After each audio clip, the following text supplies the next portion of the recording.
കോഴിക്കോട് താമരശ്ശേരിയിൽ യുവതിയെ നഗ്നപൂജയ്ക്ക് നിർബന്ധിച്ചതായി പരാതി. ഭർത്താവും പൂജാരിയും അറസ്റ്റിൽ. നഗ്നപൂജയ്ക്ക് ശ്രമിച്ചത് ഇഷ്ടപ്പെട്ടതെല്ലാം നേടിയെടുക്കാൻ സാധിക്കുമെന്ന് തെറ്റിദ്ധരിപ്പിച്ച്. തിരുവനന്തപുരം കുളത്തൂരിൽ കാറിനുള്ളിൽ പുരുഷന്റെ മൃതദേഹം. മരിച്ചത് വലിയവേളി സ്വദേശി ജോസഫ് പീറ്റർ.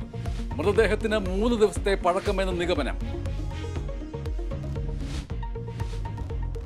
പുലികുളി ആരംഭിക്കും മുമ്പേ തൃശൂരിൽ വീട്ടുമുറ്റത്ത് യഥാർത്ഥ പുലി. പുലി ഇറങ്ങിയത് മറ്റത്തൂർ മുപ്ലിയിലെ ജനവാസ മേഖലയിൽ. വീട്ടിലെ നിരീക്ഷണ ക്യാമറയിലും പുലിയുടെ ദൃശ്യങ്ങൾ.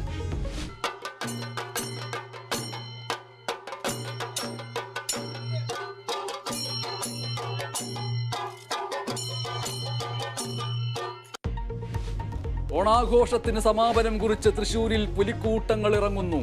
സ്വരാജ് റൗണ്ട് പുലികളെ കൊണ്ട് നിറയാൻ ഇനി മണിക്കൂറുകൾ മാത്രം. അവസാനവട്ട ഒരുക്കത്തിൽ ദേശങ്ങൾ. സമഗ്ര സംപ്രേഷണവുമായി കേരള വിഷൻ ന്യൂസും. 10 വർഷത്തിന് ശേഷമുള്ള ജമ്മു കശ്മീർ വോട്ടെടുപ്പിൽ ഭേദപ്പെട്ട പോളിംഗ്. 1-ാം ഘട്ടത്തിൽ വിധിയെഴുതുന്നത് 24 മണ്ഡലങ്ങൾ. സംസ്ഥാനത്ത് കനത്ത സുരക്ഷ. കേരള ക്രിക്കറ്റ് ലീഗിൽ ഫൈനൽ പോരാട്ടം. കാലിക്കറ്റ് ഗ്ലോബ് സ്റ്റാർസ് കൊല്ലം സെയിലേഴ്സിനെ നേരിടും. മത്സരം വൈകിട്ട് 6:30 ഗ്രീൻഫീൽഡ് സ്റ്റേഡിയത്തിൽ.